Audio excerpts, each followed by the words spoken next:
Bueno, muy buenas tardes para todos. Muchas gracias a quienes de manera puntual se han conectado a esta sesión. Doctor David, muy buenas tardes nuevamente. Gracias por su tiempo. Bienvenidos todos nuevamente a esta clase de análisis transdisciplinario de los fenómenos criminológicos. Doctor David, tiene su merced el uso de la palabra. Muchas gracias. Muchas gracias, doctor Ricardo, como siempre por la presentación, el apoyo técnico, logístico. Bueno, muy bien. Buenas tardes, retomamos hoy, después de la pequeña pausa de la semana anterior, tendremos hoy una sesión de 6 a 8 p.m. Trataremos de profundizar a través de dos casos específicos la esencia temática del curso, que es la transdisciplinariedad como tal. Ya hemos acordado que los videos que vamos a ver serán en inglés, las lecturas también serán en inglés, que se portaron desde la semana pasada, los textos, pero dado los comentarios de ustedes, inicialmente vamos a hablar en español para facilitar la comprensión y luego iremos moviéndonos en algunos casos. Hoy, como les digo, digamos que el tema de la transdisciplinariedad como tal lo miraremos a través de ejemplos concretos. Ya trabajamos el video sobre Crimen y Castigo, la obra literaria de Fyodor Dostoyevsky, el clásico, y empezamos a partir de esa obra a explicar en qué consiste la transdisciplinariedad, cómo se diferencia de la interdisciplinariedad y la gran trascendencia que tiene para el estudio del delito, el crimen y los comportamientos desviados. Hoy, nuevamente, de la mano de la literatura, analizaremos un par de ejemplos concretos. Buenas noches, están saludando, muy bien, gracias. Yo estoy pendiente del chat. Cualquier comentario que quieran hacer, por favor, no se inhiban. Bienvenidos, los aportes, los comentarios, las ideas, las preguntas en cualquier momento de la sesión. Entonces, vamos a comenzar acá. Voy a buscar el video que les tenía seleccionado. Entonces, decíamos, de acuerdo a la plataforma que estábamos viendo, la primera pregunta era, ¿en qué consiste como tal la transdisciplinariedad? Y recordábamos que lo transdisciplinario iba más allá de simplemente poner juntos y dialogar desde especialidades diversas como la sociología, la historia, la economía, que es bien importante para el análisis criminológico, la psicología o psiquiatría también, sino que la transdisciplinariedad, aclaramos, creaba un nuevo punto de vista que se nutría de diferentes voces, de esas polifonía o multiplicidad de acercamientos disciplinarios, incluso jurídicos, ya aclaramos que el orden jurídico y la dogmática, la dogmática jurídico-penal es el punto de arranque, solo el núcleo, a partir de lo cual nosotros vamos a ir ampliando, es solo el punto de partida. Claro, siempre estará pues en el centro de nuestras preocupaciones y del análisis como tal criminológico, pero es solo el punto de partida. A medida que vamos avanzando, incluso utilizamos aquí varias metáforas, si ustedes recuerdan la última sesión, algunas metáforas incluso gastronómicas por allí, para hablar de cómo uno puede proponer diferentes ingredientes o mezclar diferentes ingredientes y crear sabores nuevos. Un poco en la investigación criminológica se trata también de interpolar, entreverar, mezclar, relacionar puntos de vista y hoy vamos a mirar ejemplos concretos, como ya lo proponíamos a partir de Dostoyevsky. Entonces, aquí vamos, ahora sí, con eso, vamos a hacer un repaso acá desde la llamada teoría clásica o el enfoque clásico, aquí estamos viendo, en criminología, donde no solo se conjuga el análisis histórico como tal, bueno, las diapositivas están en inglés, insisto, al máximo vamos a tratar de que ustedes puedan leer los documentos en esa lengua, ese es el propósito del curso. Entonces ya definimos transdisciplinaridad y cómo representa un grado de abstracción mayor, un punto de vista de mayor complejidad, si ustedes quieren, una mirada que no simplemente se atrinchera en cada una de las enfoques, en cada una de las disciplinas, para el análisis del crimen, sino que las trasciende. Eso quedó claro. Ustedes además están haciendo un ejercicio en la plataforma comentando esta importancia transdisciplinaria. Bueno, aquí en esta presentación, que damos gracias al doctor Brandon Sullivan, criminólogo de la Universidad de Michigan, quien ha elaborado este material audiovisual. Nosotros para uso pedagógico, uso formativo, utilizamos este material de Brandon Sullivan, le damos el crédito a él, claro, reconocemos su autoría y empezamos a estudiar un poco qué ocurrió y cómo nace el pensamiento criminológico en la historia. Aquí nos remontamos a la Edad Media, miren arriba las fechas, la clásica periodización histórica, ¿no? El periodo después de la caída del Imperio Romano de Occidente, ¿no? Donde se pierden controles legales de tipo formal. Atención a eso, control propios del imperio, propio del orden legal del imperio romano, y digamos que hay una dispersión y una multiplicidad de enfoques legales o de posibilidades de control social, digámoslo mejor también. Hay una falta, dice aquí, lack of scientific cultural progress. Esto es un estereotipo de la Edad Media. Hoy en día está discutido que haya tal ausencia de progreso, entendiendo por progreso la aparición de ciertas formas de análisis científico de la realidad social. Por eso se habla de época oscura o oscurantismo, Dark Ages. Fíjense acá, les estoy mostrando en el último punto abajo, often referred to as Dark Ages. Eso es un estereotipo que se cuestiona por qué. O sea, vamos a mirar también un poco acá. Aquí ya vemos, bueno, ¿cuál es la transformación? Es una transformación de orden epistemológico, ojo. Toda revisión epistemológica, que es la base de producción de conocimiento, siempre implica el diálogo y la conexión de diversas perspectivas. La epistemología, por favor tomen nota de esto, es bien importante. La epistemología, que estudia las bases del conocimiento criminológico como tal, toda epistemología es plural. No hay una epistemología que se pueda aproximar desde un solo ángulo o desde una sola perspectiva, desde una sola mirada al fenómeno. Entonces, por eso les digo que estamos aquí en la base epistemológica, que es plural. Bueno, miremos estas imágenes como nos gusta, la criminología visual. Hemos hablado aquí también del uso de imágenes, es vital. Y vamos a llegar a ello, el uso de fuentes audiovisuales, la importancia del uso de las imágenes para el análisis criminológico, nos coloca en el centro de nuestro objetivo transdisciplinario. Bueno, ustedes ven a la izquierda una estampa clásica de la vida medieval, el castillo, por supuesto, la imagen, castillos, catedrales, este tipo de cosas, ¿no? Una vida rural, principalmente feudal significa eso, el modo de producción feudal a partir de la propiedad de la tierra, etcétera. Y a la derecha ya también una fuente de la época que nos muestra un poco esta vida rural, la famosa pirámide social, en cuyo pináculo arriba están los reyes, los nobles, también, luego los caballeros y por último los siervos de la gleba o digamos, la base de la pirámide social, los campesinos, los artesanos, etcétera. Bueno, entonces, ¿por qué estamos haciendo esta referencia? Para entender el crimen y la comprensión que se tenía allí. Digamos que esta mirada científica, si ustedes ven acá, además por esta época de septiembre, que nos empezamos a aproximar a octubre y finales de octubre, la cada vez más popular entre nosotros celebración del Halloween. Se nutre de esta historia que estamos narrando hoy, esta historia, este relato, ustedes ven Satanic Possession.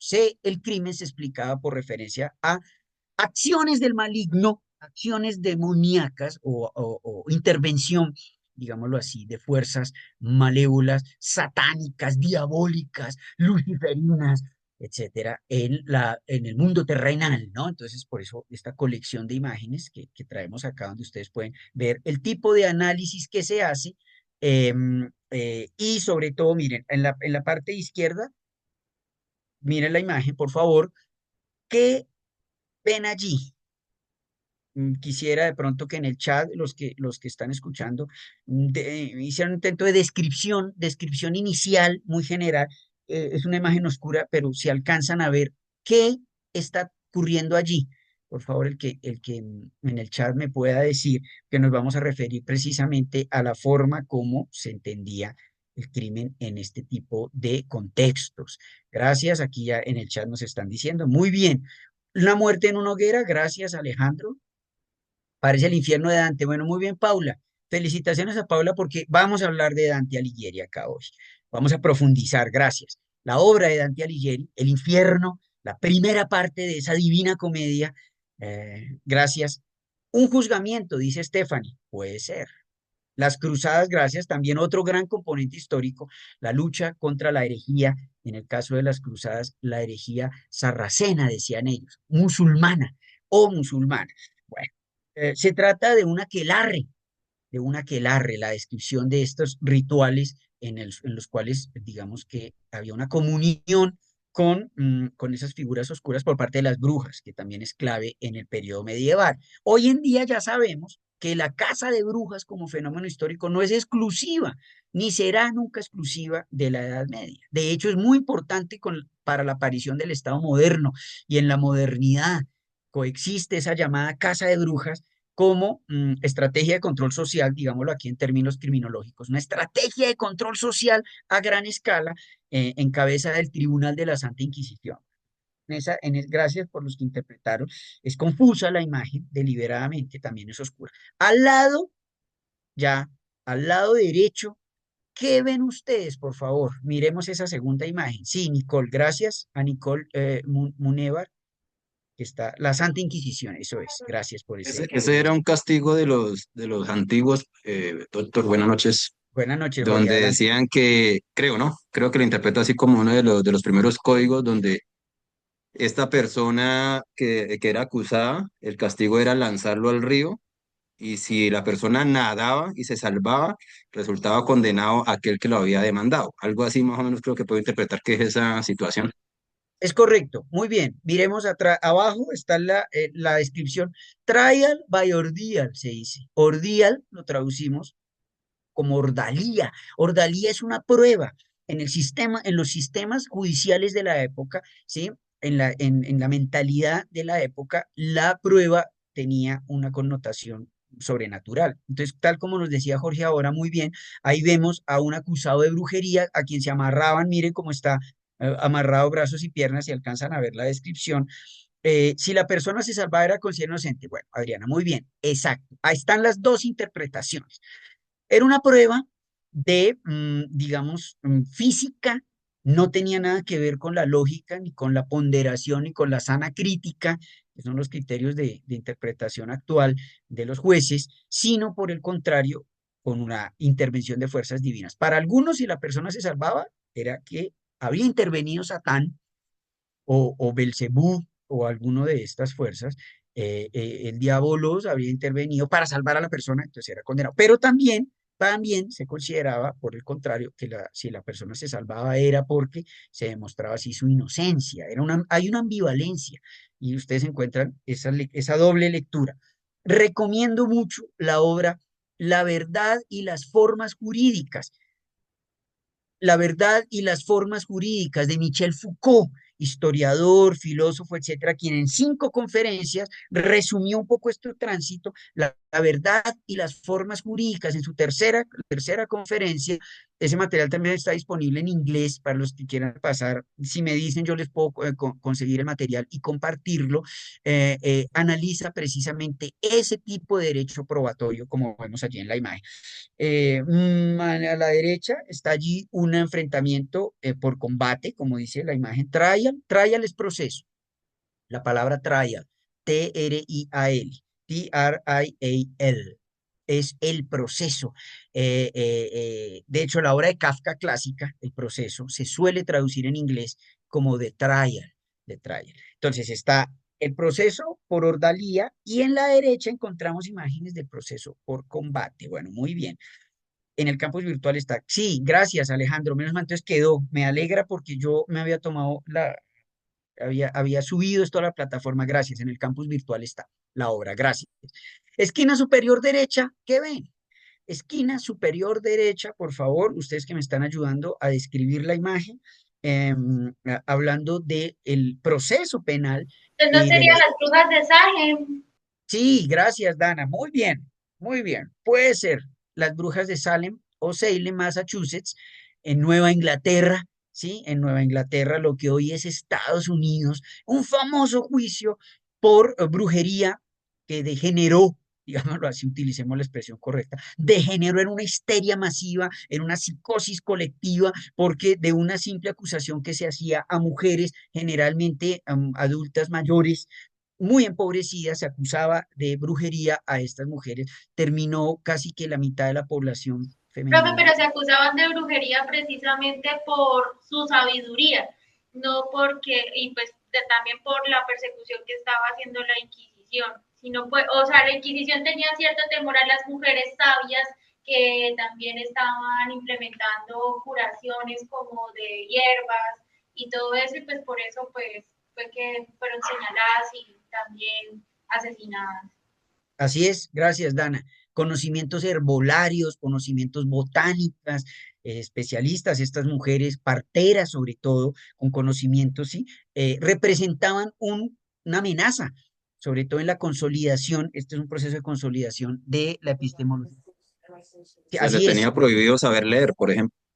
así es, exacto. Entonces, muy bien, vamos a encontrar ahí una misoginia histórica en el patriarcalismo del orden dominante que va a acusar de brujería, gracias por esos aportes, así es. A los que les interese, hay un libro maravilloso de Silvia Federici, la socióloga, la criminóloga también ella, es filósofa latinoamericana.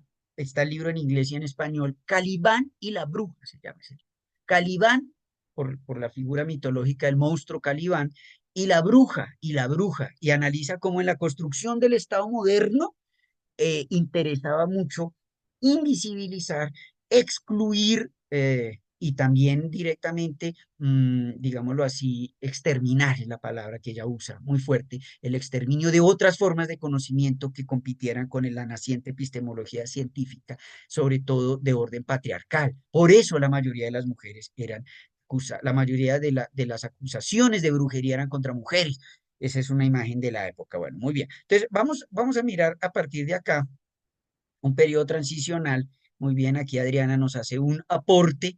Sin ser muy sabia, les caían mal a X vecino y la... Bueno, muy bien. Hay varias películas sobre esto lo podemos mirar también. Así es, así es. Rencillas o conflictos sociales generaban que acusaciones infundadas que tristemente acababan en estas ordalías, no olviden la palabra ordalía, estas pruebas absurdas que hoy configuran un delito de tortura con todos sus términos, en cuanto implicaban tratos inhumanos, degradantes, con una crueldad extrema, y por supuesto la pena más conocida, además de la horca, de ahorcar a estas mujeres, tristemente célebre, lamentablemente era la hoguera, ser quemadas vivas estas mujeres. Entonces estamos en esa transición histórica. Muchas gracias, Adriana, y a los que están participando. Bueno, entonces miremos esta diapositiva, por favor, periodo transicional, transitional period, 15,000, 1500, sorry, 1500. Centralized laws passed, but local enforcement and punishment inconsist. Es decir, se empieza a centralizar ese periodo de formación del Estado-Nación en Europa, ¿sí? Y las normas del castigo, las normas del derecho penal, progresivamente se van centralizando, pero el crimen, miren acá este segundo punto de la diapositiva, crime equals sinful, immoral, and mental illness, enfermedad mental. El crimen se asocia al pecado, a la inmoralidad, no hay una separación iglesia-estado, que es el centro del origen del Estado moderno, ¿no? En el caso del derecho canónico, pregunta Adriana, ¿qué papel jugaba siendo Dios el centro? Claro, el derecho canónico fue y sigue siendo hoy en día, que pues es la rama, el derecho canónico, que regula estas instituciones, ¿no? Sigue imbuido un poco de esta moral como criterio o directriz básica en los criterios de justicia y en las finalidades de la pena. Entonces la pena estaba ligado, fíjese, estamos diciendo, explicando acá, en corregir ese pecado como falta moral, no hoy en día como una en la categoría de culpabilidad, como un reproche, un juicio de disvalor a la conducta típica, antijurídica y culpable. No, en esta época era el pecado, porque no se pudo resistir la persona a las tentaciones, a la llamada tentación diabólica, ya hemos hablado de eso. Y en último, miren acá esto, el punishment. ¿Qué tipo de punishment? Nosotros acá ya hemos hablado de este vocabulario, el castigo. Punishment. To punish es castigar. Punishment. Corporal punishment, restitution, banishment, death. Entonces, empecemos en orden. Castigo corporal, ya lo dijimos directamente. Restitución, una forma, digamos, incipiente de justicia restaurativa, aunque no bajo los principios filosóficos, pero sí a veces también asociado a las multas, etcétera. Banishment, banishment, que podemos traducir como destierro. To banish someone from somewhere significa excluirlo de la comunidad, desterrarlo, por ejemplo. Y por supuesto, la pena capital, la muerte, la ejecución, la pena de la muerte. Miremos otras características acá. Aparece la época de la Ilustración, 1600, Age of Enlightenment, y miren todos estos referentes que empiezan a jugar acá. Como les digo, la separación inglesa estaba aquí, separation, church and state, el método científico, scientific method, lógica, progreso, razón, libertad, agencia de las personas, son las características. Bueno, y por supuesto la famosa teoría del contrato social, que está en el origen del derecho también, ¿no? Esta es pues, una caricatura de cómo se habría originado ese contrato social, ¿no? Cedemos ciertas libertades al Estado y el Estado garantiza derechos fundamentales, derechos básicos, paz, y se monopoliza, claro, el derecho a castigar, se monopoliza y se prohíbe la venganza, etc. Allí, en ese contexto surge, miren ustedes acá, la Classical School of Criminology en el siglo XVIII, ¿sí? Que es la primera teoría del crimen y vemos que desde allí nace en la obra clásica de Cesare Beccaria, que ustedes pues, siempre va a aparecer en estos cursos de criminología, pero nosotros ya vamos a mirar cómo estas obras clásicas se inscriben en una perspectiva que no solo conjuga el derecho, sino vamos a ver en este caso la ética, la moral, las primeras aproximaciones. Bueno, crime threatens social contract. El crimen amenaza el contrato social. El crimen también implica una ruptura de un pacto que hicimos para originar la sociedad. Está la idea de free will, mírenlo abajo, el free will, el libre albedrío y la idea de escoger libremente, choice, la habilidad de escoger. Bueno, ahí un poco vamos acumulando vocabulario en inglés. Por eso esta es la obra fundamental de los delitos y de las penas on Crimes and Punishment. Crimes and Punishment defined by law. No puede haber un delito que no puede iniciarse un proceso penal si no hay un delito previamente positivizado, esto es obvio, para esta escuela. Crime as violation of social contract, una ruptura, ¿no? Bueno, este es un pacto que hacen los hombres en la teoría clásica de Rousseau, pero que ustedes saben aparece también en la teoría de Thomas Hobbes, inglés él en el Leviatán, y John Locke, como la santa trinidad de los padres del contractualismo social. La pena no tiene un fin retributivo, fíjense, no retributivo, sino preventivo inicialmente. Y los ofensores, o el sujeto activo, diríamos hoy, son tratados con, o se busca dignificar las penas. Ese es el objetivo de Beccaria en este. Dado lo que vimos hace un momento sobre castigo y ordalía, sobre todo el tema de la ordalía, ¿no? Aparece por primera vez la idea del debido proceso, due, en inglés due process, debido proceso, defensa técnica, etcétera, ¿no? Bueno, pues este es solo un resumen y un repaso muy rápido porque vamos a mirar casos concretos. El otro gran exponente es Jeremy Bentham, que interesa mucho en este curso porque Bentham escribe en inglés, él sí, en Inglaterra, 1789, Principles of Morals and Legislation, la obra capital de Bentham, que no solo es famoso por la idea de panóptico, él fue el que propuso el panóptico, esta idea como cárcel, como lugar de confinamiento, ya nos referimos a eso en clases pasadas. Bueno, ¿cuáles son aquí las consideraciones centrales? Primero, un enfoque utilitarista en general, la filosofía política que anima esta escuela es la búsqueda de la mayor felicidad para el mayor. Greatest happiness for greatest number, ¿no? Es un cálculo racional que hace venta. Aquí ya no hay principios únicamente, digamos, religiosos, de justicia, de bondad, etcétera, sino cálculos utilitarios, empieza a aparecer este enfoque.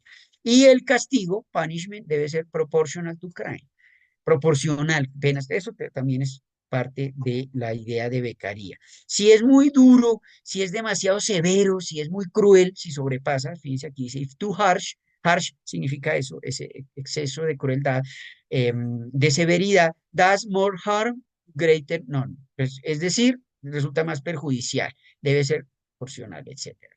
Vamos a saltar un poco aquí ese cálculo racional para resumir que en esta escuela entonces está la escuela, está el libre albedrío.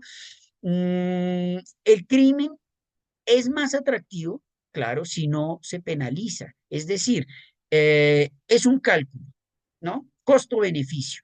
El todo criminal hace un cálculo. Si resulta más económico infringir la ley, o porque no hay castigo, porque el castigo es significante, porque hay impunidad, por ejemplo, eso motiva la comisión de los delitos. Entonces, lo que debe darse es una contramotivación, dicen en la escuela clásica, una contramotivación, haciendo que los castigos, pues sí son severos y ciertos, hay certeza en el castigo, es decir, se elimina la impunidad, se va a prevenir precisamente. Ese es un poco el resumen. Aquí están las teorías de la prevención, deterrence, en inglés, deterrence, theory, general deterrence, societal level, and specific deterrence at individual level. Entonces, es la teoría de la prevención general, que ya conocemos, donde la idea es que la pena haga que los demás miembros de la sociedad eviten la comisión, pues un castigo ejemplarizante, la comisión de delitos. Y específica es porque el mismo individuo que está siendo castigado se resocializa o se busca esa resocialización. Muy bien, aquí en el chat nos dice Jorge, la contramotivación sería hoy el reproche social. Sí, Jorge, una parte hoy en día de las funciones de la pena está el reproche social, que implica o que va implícito en el castigo. En la pena, ya en nuestro caso, de privación de la libertad, no castigos corporales y sobre todo no pena capital. Hoy en día, aquí en Colombia, ¿no? Hay otros estados del mundo donde todavía funciona la pena de muerte o la pena capital. Bueno, muy bien, estamos repasando esto, la teoría de la prevención general. Fear criminal penalty, so choose not to commit crime. El miedo, generar un miedo a ser castigado. ¿Qué tanto trabaja o funciona esto en la práctica? Habría que mirar. Estamos viendo esto. Aquí Brandon Sullivan, el criminólogo, nos propone el ejemplo de de abstenernos de sobrepasar el límite de velocidad manejando en el tránsito si vemos a una patrulla de policía, un agente de tránsito, si realmente eso implicaría una prevención, ver el efecto simbólico, ¿no? Dependiendo si las personas internalizan, no internalizan, hay una percepción, si la pena es efectiva, es justa, fairness, y legítima, ilegítima. Eso lo vamos a ver, o se va a mirar más adelante en otras escuelas de criminología, ¿sí? Si la persona, si alguno de ustedes alguna vez los han multado, han recibido una infracción de tránsito, la pregunta es si realmente eso evita que la persona vuelva a incurrir en esa conducta o no. O, bueno, son, digamos, análisis psicológicos a los que llegaremos después. Bueno, son fenómenos, digamos, asociados a la escuela clásica y en esa severidad. Son preguntas que se hacen si realmente que aumenten las penas conlleva a una reducción de la criminalidad. Pura política criminal, aumento punitivo, recibe el nombre hoy en día de maximalismo o penal o incluso populismo. Ustedes han escuchado sobre esto. Aquí está entonces el debate. El debido proceso se correlaciona con el castigo rápido, swift punishment. Is it possible to have swift punishment while also upholding due process rights? Es un debate. Sí, el debido proceso que implica el cumplimiento de ciertos rituales procesales, de ciertas garantías, etcétera, versus la rapidez del castigo, la rapidez o la celeridad en la aplicación del castigo. Es decir, es posible tener al mismo tiempo castigos céleres, rápidos, ágiles, no procesos demorados, infinitos, etcétera, donde medidas preventivas, medidas de aseguramiento, etcétera, detenciones e incluso arbitrarias se extienden durante mucho tiempo. Es como una correlación. Bueno, este era digamos, repaso, pero me interesaba sobre todo el tema del vocabulario en una segunda lengua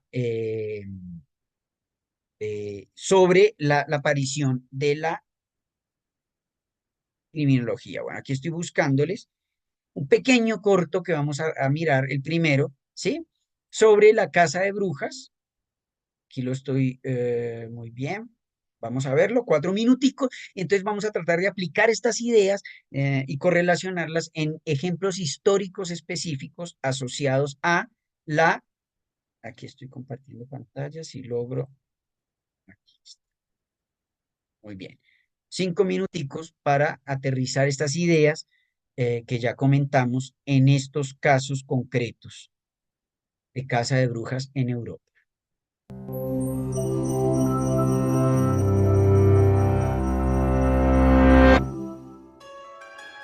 In the German town of Nördlingen in 1593, an innkeeper named Maria Hull found herself accused of witchcraft. She was arrested for questioning and denied the charges. She continued to insist she wasn't a witch through 62 rounds of torture before her accusers finally released her. Rebecca Lemp, accused a few years earlier in the same town, faced a worse fate. She wrote to her husband from jail, worrying that she would confess under torture, even though she was innocent. After giving a false confession, she was burned at the stake in front of her family. Hull and Lemp were both victims of the witch hunts that occurred in Europe and the American colonies from the late 15th century until the early 18th century. These witch hunts were not a unified initiative by a single authority, but rather a phenomenon that occurred sporadically and followed a similar pattern each time. The term witch has taken on many meanings, but in these hunts, a witch was someone who allegedly gained magical powers by obeying Satan rather than God. This definition of witchcraft spread through churches in Western Europe starting at the end of the 15th century. It really gained traction after the Pope gave a friar and professor of theology named Heinrich Kramer permission to conduct inquisitions in search of witches in 1485. His first, in the town of Innsbruck, didn't gain much traction with the local authorities, who disapproved of his harsh questioning of respectable citizens and shut down his trials. Undeterred, he wrote a book called the Malleus Maleficarum, or Hammer of Witches. The text argued for the existence of witches and suggested ruthless tactics for hunting and prosecuting them. He singled out women as easier targets for the devil's influence, though men could also be witches. Kramer's book spurred others to write their own books and give sermons on the dangers of witchcraft. According to these texts, witches practice rituals including kissing the devil's anus and poisoning or bewitching targets the devil singled out for harm. Though there was no evidence to support any of these claims, belief in witches became widespread. A witch hunt often began with a misfortune, a failed harvest, a sick cow, or a stillborn child. Community members blamed witchcraft and accused each other of being witches. Many of the accused were people on the fringes of society, the elderly, the poor, or social outcasts. But any member of the community could be targeted, even occasionally children. While religious authorities encouraged witch hunts, local secular governments usually carried out the detainment and punishment of accused witches. Those suspected of witchcraft were questioned and often tortured, and under torture, thousands of innocent people confessed to witchcraft and implicated others in turn. Because these witch hunts occurred sporadically over centuries and continents, the specifics varied considerably. Punishments for convicted witches ranged from small fines to burning at the stake. The hunt in which Hull and Lemp were accused dragged on for 9 years, while others lasted just months. They could have anywhere from a few to a few hundred victims. The motivations of the witch hunters probably varied as well. but it seems likely that many weren't consciously looking for scapegoats. Instead, they sincerely believed in witchcraft and thought they were doing good by rooting it out in their communities. Institutions of power enabled real harm to be done on the basis of these beliefs. But there were dissenters all along. Jurists, scholars, and physicians countered books like Kramer's Hammer of Witches with texts objecting to the cruelty of the hunts, the use of forced confessions, and the lack of evidence of witchcraft. From the late 17th through the mid-18th century, their arguments gained force with the rise of stronger central governments and legal norms like due process. Witch hunting slowly declined until it disappeared altogether. Both the onset and demise of these atrocities came gradually out of seemingly ordinary circumstances. The potential for similar situations in which authorities use their powers to mobilize society against a false threat still exists today, but so does the capacity of reasoned dissent to combat those false beliefs. In the 1950s, a modern-day witch hunt took place in the United States. Check out this lesson on McCarthyism to learn more about how government officials aggressively attempted to expose suspected communists. Bueno, muy bien, esa era el clip.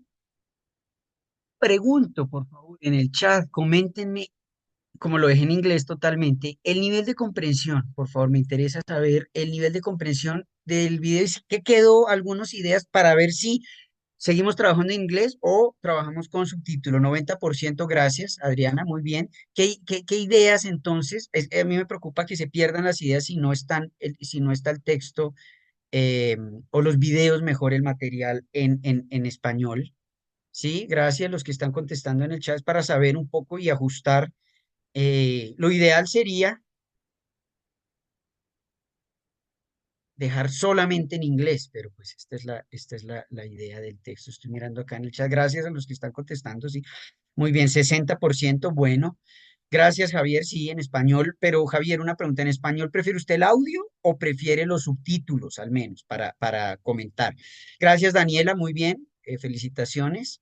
Stephanie, dice Nicole, bueno, sería un 50%, lo mismo Jorge. Gracias, bueno, muy bien. Bueno, muy bien. Entonces, exacto. Porque la idea es comentar, digamos, mejor, en más detalle. Gracias por sus comentarios. Así retroalimentamos y mejoramos la comprensión, ¿no? Sin perder la idea central de este curso, que es practicar inglés, mejorar las competencias en algo. Hoy justamente hablábamos con el director de la maestría de la importancia de que ustedes aprueben el requisito de grado del dominio de una lengua extranjera. B1 en inglés. Gracias a los que me están contestando acá. Los dibujos ayudan. Los subtítulos. Gracias a Luis Enrique. Muy bien. También yo busqué que fuera algo bien gráfico y para que los dibujos, como dice Jorge Higuera, ayudan. Entonces vamos a mirar acá. Vamos a ahora sí hacer mejor el análisis, ¿no? El silencio no te protegerá. Es una frase, digamos, en este tipo de procesos que se estudia acá. Bueno, ahí vemos. Pueblo de Alemania, 1593. Aunque podríamos mejor, a ver, vamos a ver la primera, por segmentos, para, digámoslo así, explicar mejor. She was arrested for questioning and denied the charges. She continued to insist she wasn't a witch through Maria Hull found herself accused of witchcraft.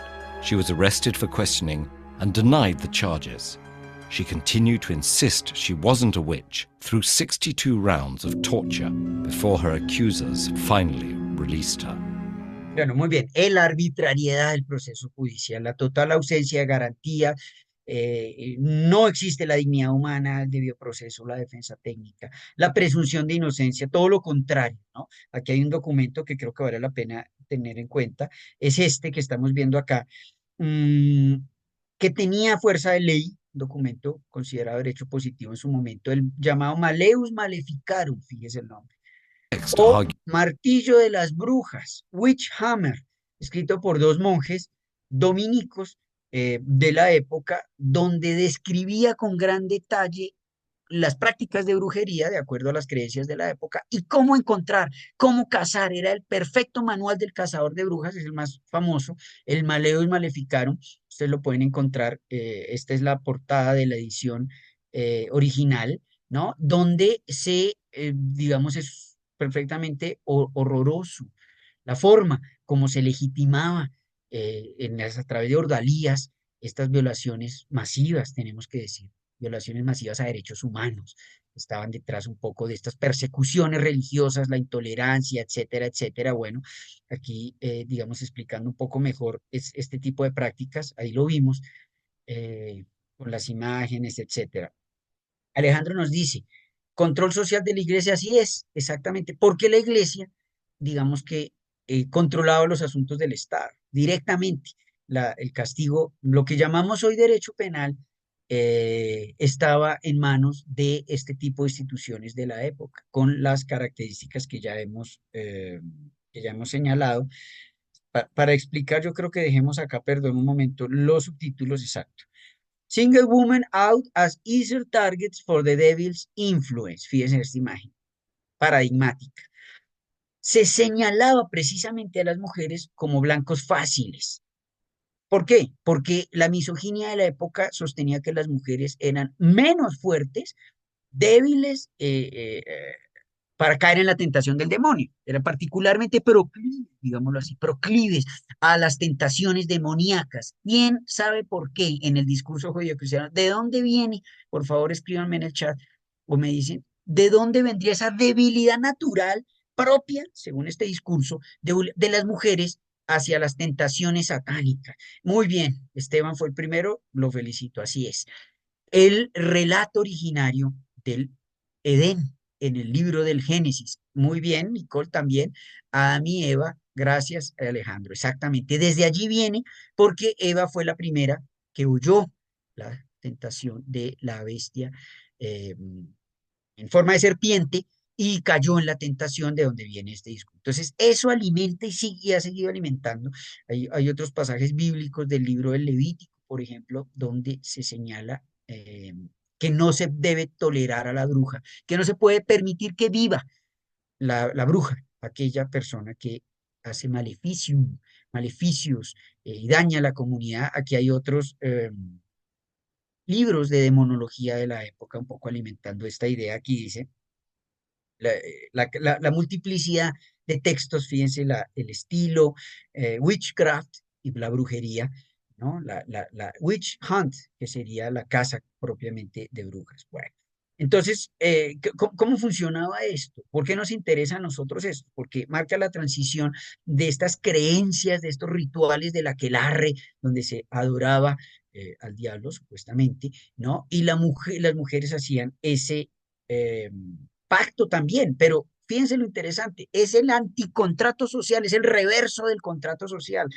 que buscaría un bienestar social o un bien común, diríamos, un bien común, una justicia común y un orden, busca un orden social. Ese es el contrato social, que es luminoso, diurno, luminoso, evidente, racional. Este sería un pacto nocturno, neblinoso, o tenebroso como tal, secreto, secreto, el pacto que hacían ciertas mujeres, no es un pacto, digamos, de todos los ciudadanos, sino ciertas mujeres, con el contrario, las fuerzas, digamos, del caos. Era la creencia, ¿no? Estamos describiendo ese discurso, el origen de ese discurso, para entender un poco aquí cómo surge la comprensión sobre el crimen, ¿no? Decimos acá, se generaba una desconfianza social, ahorita hablamos de histeria, alarma social, etcétera, y todo comenzaba, fíjense, con alguna tragedia. Volvamos un poco acá, con algún hecho trágico o con alguna desgracia. Esa es la traducción de misfortune. Witch hunt often began with a misfortune, por ejemplo, a failed harvest, una cosecha que se daña la cosecha por alguna razón. La explicación, brujería. Debe haber aquí una intervención hechicera, maligna, y hay que extirpar esa maldad porque la causación o la relación de causalidad no era de tipo científico, sino de tipo sobrenatural con la intervención de este tipo de fuerza. Entonces, si había se dañaba la cosecha, se daña la cosecha. No se buscan explicaciones ni climatológicas, ni agroecológicas, agroforestales, nada de eso, sino segura la bruja alguien nos está haciendo algo. Fíjense que eso incluso en el sentido común actual persiste, persiste. Estas son capas de pensamiento, capas de realidad, creencias que increíblemente, y hay personas, cuando les empieza a ir mal, cuando ocurre un hecho negativo, decimos una tragedia, una situación difícil, la explicación es sobrenatural, o puede ser sobrenatural, ¿sí? Aquí una mujer que pierde su hijo, eso es stillborn child, ¿sí? Se enferma el ganado, etcétera. Le están haciendo algo, sería la explicación. Alguien le está haciendo algo. Es una explicación que facilita a nivel cognitivo justificar, encontrarle un sentido a lo que ocurre. Entonces, fíjense acá. Esta imagen es interesante porque muestra cómo se vuelve colectivo la desconfianza hacia alguien, el señalamiento. Por eso al final del video ustedes vieron la comparación con el macartismo. Ya en el siglo XX, en los años 50, la casa de brujas, no de brujas, sino la casa de comunistas en Estados Unidos, en cabeza del senador MacArthur, que inició una verdadera casa de brujas, viendo comunistas en todas partes, señalando, acusando, etiquetando, rotulando de comunistas a cualquier persona sin base probatoria, sin fundamento, desatando una verdadera casa de brujas, ¿no? Eso se llama autorreforzamiento, cuando una creencia o histeria colectiva, se empieza a autorreforzar el ciclo, es una retroalimentación donde cada vez, digamos que la creencia se reafirma. Y todos, si hay señalamientos, como ustedes ya lo dijeron, bueno, esa sería una forma explicativa. Pero finalmente, personas pobres, personas de escasos recursos o con mujeres con ciertos conocimientos, etcétera. Ustedes ven la imagen, está claro, ¿sí? Niños acusados de pactar con este tipo de fuerzas, lo cual todo esto nos parece a nosotros absurdo, pero las cifras oscilan, pero muchos hablan de cientos de miles de víctimas. Las feministas incluso hoy en día hablan de millones de víctimas a lo largo de los siglos, durante varios siglos que duró esta práctica en Europa, en Norteamérica, aquí en Colombia tuvimos, ustedes saben, aquí está en Cartagena de Indias el Museo de la Santa Inquisición, un museo que no recomiendo visitar para personas sensibles porque están estos artefactos, se pueden ver, se pueden apreciar, artefactos de tortura y bueno, quienes creen en este tipo de cosas hablan de que allí hay, que se pueden percibir un poco todavía ecos, huellas de ese dolor, de ese tremendo padecimiento emocional de estas mujeres torturadas y ejecutadas, la mayoría, incluso acá, ¿no? Bueno, gracias por el comentario. Aquí en Cartagena de Indias, es ese museo, Cartagena de Indias. Ustedes pueden ir a Cartagena a ver la ciudad amurallada, Castillo de San Felipe, todos estos, pero pueden investigar. Pero advierto que puede ser, para personas sensibles pueden encontrar muy difícil de ver esto. Bueno, vamos a mirar entonces cómo aterriza esto a nuestro caso, un poco más cerca. Esto fue cómo nació Europa, Alemania, en el contexto europeo, esa percepción, pero con este pequeño video, entonces voy a tomar nota, tomando nota de lo que ustedes decían, voy a tratar de conectar acá los subtítulos, perdón, configurar los subtítulos para que pueda ser un poco más fácil. Un clip igualmente corto, solamente para redondear este ejemplo, de la Inquisición española en particular, o sea, la Santa Inquisición. Muy bien, Adriana, gracias por la participación en inglés. I don't even want to imagine what happened to the people with mental health problems. Exactamente. Salud mental, personas que hoy consideraremos enfermos mentales, con alguna psicopatología, eran precisamente señalados. Exactamente. Un caso de epilepsia perfectamente podría pasar por una posesión diabólica. Eso es bien interesante este tema. Ahora podemos seguir comentando. Por ahora, entonces, vamos a traer todas estas ideas y todas estas percepciones del crimen, adjudicándosela a las brujas, etcétera, digamos, histórico. Vamos a traerlo un poco al caso nuestro, que llegó acá, repito, Cartagena de Indias, en la Inquisición española, con esta inscripción, epígrafe de Humberto Eco, de la famosa novela, donde hay una descripción además muy bien hecha si se dice bien hecha, es por supuesto sobrecogedora, escalofriante, de un proceso judicial. Bueno, muy bien, sí. Repito, para los que están comentando en el chat, Cartagena de Indias, acá al norte, la costa atlántica colombiana. Bajo tortura, usted no solo dice lo que quiere escuchar el inquisidor, oigan esto. Under torture, you say not only what the inquisitor wants, but also what you imagine might please him. No, usted confiesa lo que sea, cualquier cosa, no solo lo que el inquisidor quiere oír, sino lo que usted se imagina que lo complace. Bueno, pues veamos ahora este otro video para ir avanzando.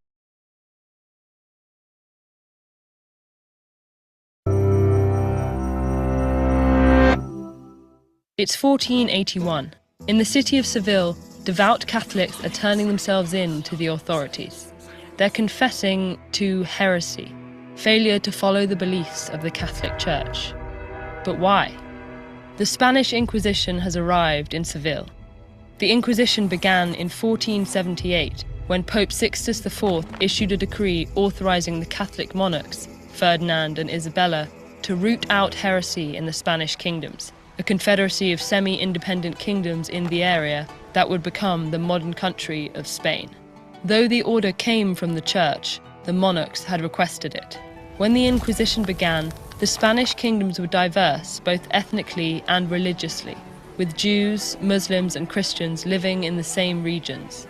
The Inquisition quickly turned its attention to ridding the region of people who were not part of the Catholic Church.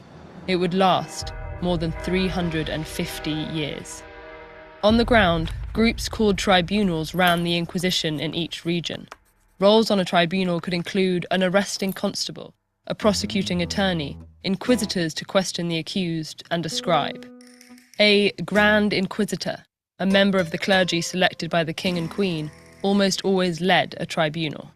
The Inquisition marked its arrival in each new place with an Edict of Grace. Typically lasting 40 days, the Edict of Grace promised mercy to those who confessed to heresy. After that, the inquisitors persecuted suspected heretics on the basis of anonymous accusations. So the confessors in Seville probably didn't see themselves as actual heretics. Instead, they were hedging their bets by reporting themselves when the consequences were low, rather than risking imprisonment or torture if someone else accused them later on. They were right to worry. Once the authorities arrested someone, accusations were often vague, so the accused didn't know the reasons for their arrest or the identity of their accuser. Victims were imprisoned for months or even years. Once arrested, their property was confiscated, often leaving their families on the street. Under these conditions, victims confessed to the most mundane forms of heresy, like hanging linen to dry on a Saturday. The Inquisition targeted different subsets of the population over time. In 1492, at the brutal Grand Inquisitor Tomás de Torquemada's urging, the monarchs issued a decree giving Spanish Jews 4 months to either convert to Christianity or leave the kingdom. Thousands were expelled, and those who stayed risked persecution. Converts to Christianity, known as conversos, weren't even safe, because authorities suspected them of practicing Judaism in secret. The hatred directed at conversos was both religious and economic, as conversos made up a large portion of the upper middle class. The Inquisition eventually shifted its focus to the Moriscos, converts to Christianity from Islam.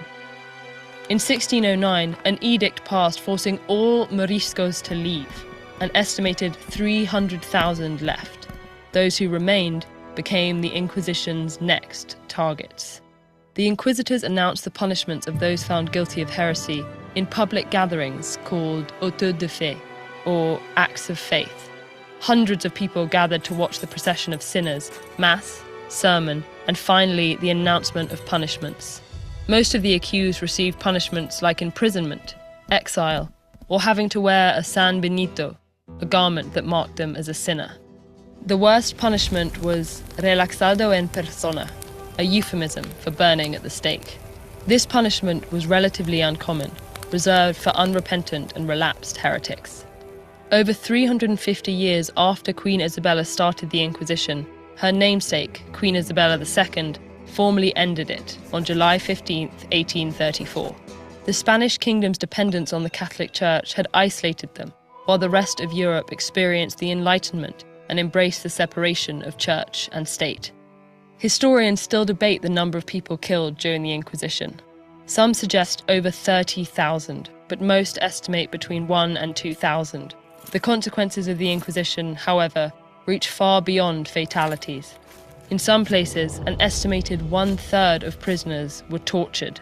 Hundreds of thousands of members of religious minorities were forced to leave their homes, and those who remained faced discrimination and economic hardship.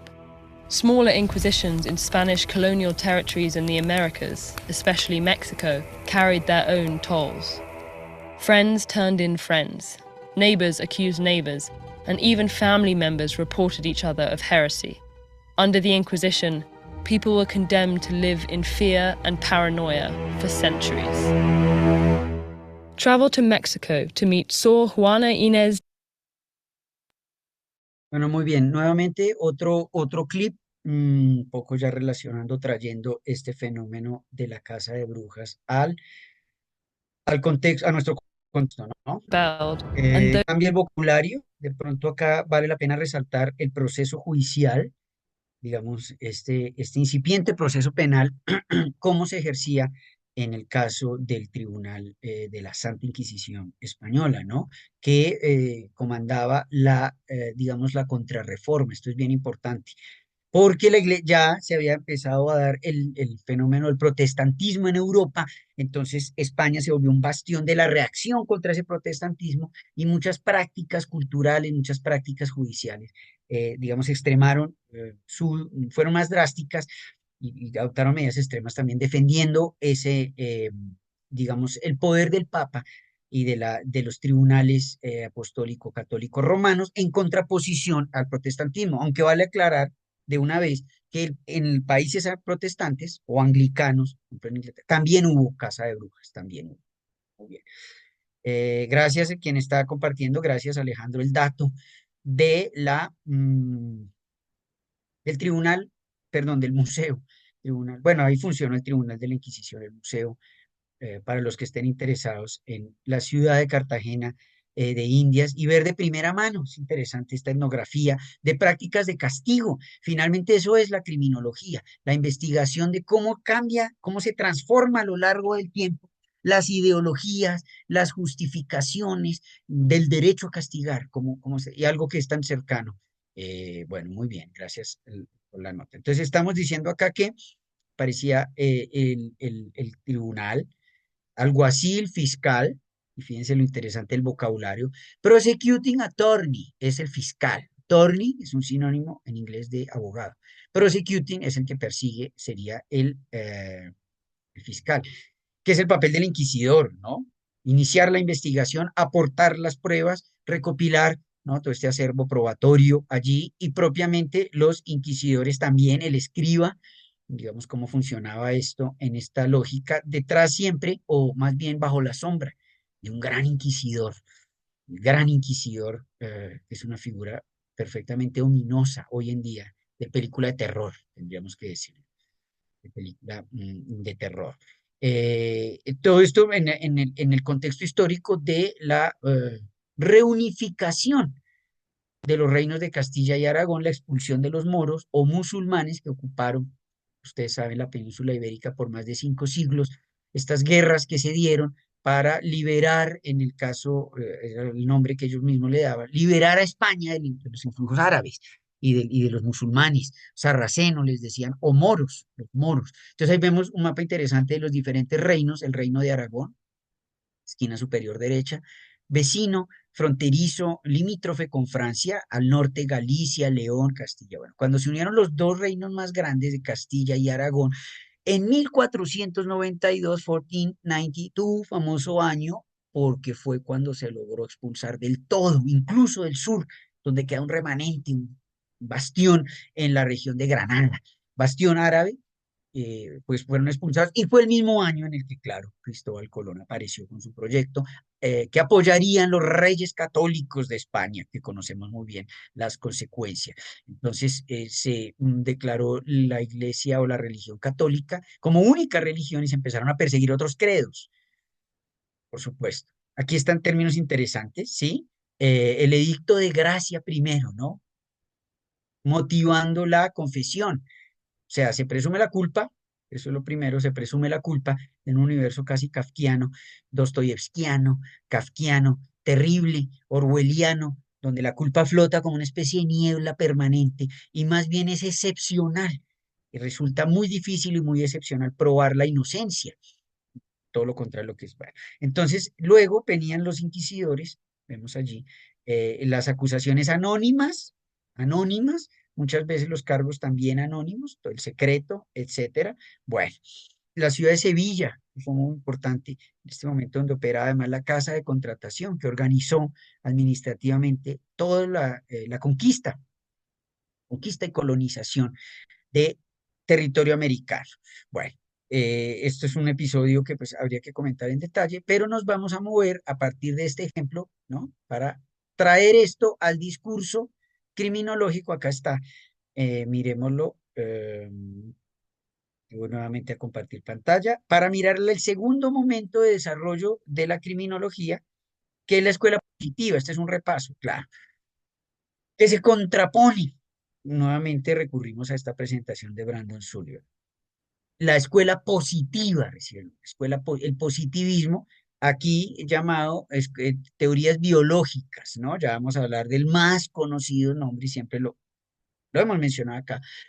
No es posible evitar a César Lombroso, la influencia, para muchos el primer criminólogo propiamente hablando, por aquello de traer el método científico, ¿no? El método, traer la ciencia, despojar el estudio del crimen de moralidad religiosa, de su carácter sagrado o ligado a escrituras divinas. Entonces, ¿cuáles son las primeras teorías biológicas? Bien, entonces aquí estamos maridando, relacionando esta mirada técnico-legal penal con la biología de la época, atención, vamos a ir mirando. Por eso, este curso ustedes van a ver más adelante, tiene que ver también con teorías genéticas, con las neurociencias actuales e incluso con las ciencias cognitivas actualmente. Pero estamos en el pensamiento científico de la época, siglo XIX, César el Lombroso, ¿no? Etcétera. ¿Y cómo podría la biología explicar el crimen? Por contraposición a la religión, ¿no? Pueden haber características genéticas, pero sobre todo liga anormalidades, linking, dice, ligar abnormalities to criminal behavior, anormalidades de tipo biológico físico, tratando, son los primeros intentos, first attempts, to applying scientific method, aplicar el método científico al estudio de la criminología. Bueno, hagamos historia, fisiognomía. Hoy en día, estas ciencias, estas primeras ciencias pueden causar sensaciones extrañas porque miren las imágenes. Ligar características faciales, formas craneales, la forma del cráneo de los individuos, de los sujetos al crimen, a la posible comisión, eso era becaría, ustedes saben muy bien. Pero viene de la fisionomía del siglo XVII. Fisionomía del siglo XVII, aquí vemos algunas imágenes, finalmente, ¿sí? Pero también la llamada frenología de finales del siglo XVIII y comienzos del siglo XX. Fíjense ustedes qué piensan de estas imágenes que están en la derecha.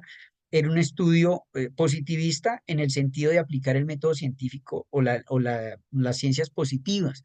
Las expresiones de Augusto Comte, que habla de positivo, y positivo se refería no, digamos, en la acepción binaria opuesto a negativo, sino lo positivo es lo científico.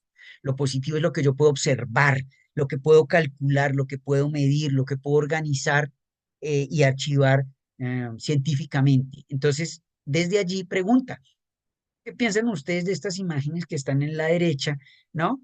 Arriba, a la derecha, está el esposo fiel, Genuine Husband, el estereotipo, no más que estereotipo, el biotipo, corrijo, biotipo frente al esposo infiel. Según esto, eso se puede saber por la forma de la cabeza, la forma de la cabeza. Determina. Y abajo también, los rostros masculinos o rostros menos masculinos, etcétera, todo ligado a la configuración física de estos cráneos.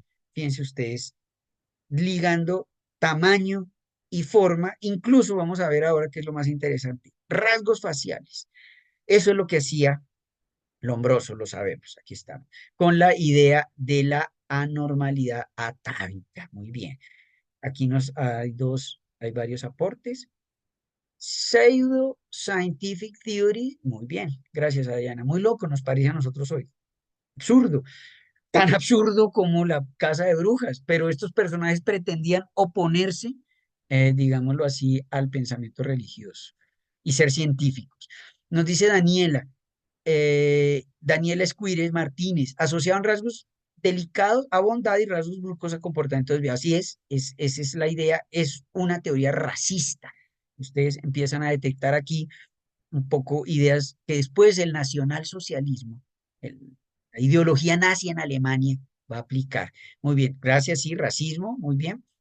Nicole nos dice, ¿la lobotomía tiene lugar a nuestros contenidos? Me viene a la mente después. Sí, claro, la lobotomía, aunque es posterior, está ligada a la idea de corregir, es un correccionalismo psiquiátrico, una medida o una práctica de correccionismo psiquiátrico extremo. Ustedes saben la lobotomía que consistía en insertar a través del ojo un pequeño punzón, digámoslo así, para que el individuo que perdiera el control motor y perdiera ciertas habilidades cognitivas, pero sobre todo quedará convertido en alguien manejable. Un lobotomizado es una persona que no puede pensar por sí misma, no puede manejar, etcétera. Y se supone que era la cura. Se supone que era la cura. Muy interesante la pregunta, podemos retomarla más adelante. Sí, son prácticas extremas, ¿no? Bueno, pero aquí está la obra del Lombroso, Criminal Man, l'uomo criminale en italiano, pero aquí estamos practicándolo en inglés. Biological throwbacks to primitive savage stage of evolution. Eso es el atavi.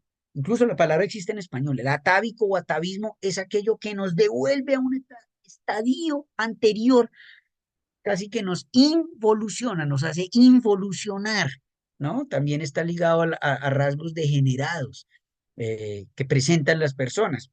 Aquí hay algunas imágenes de sujetos supuestamente atávicos que se habrían quedado atrás en la evolución, porque se presupone que dada la línea de progreso, lo último, lo posterior, es mejor, más perfecto, más evolucionado y por lo tanto menos criminal, menos propenso a la comisión de delitos. Esa era la idea.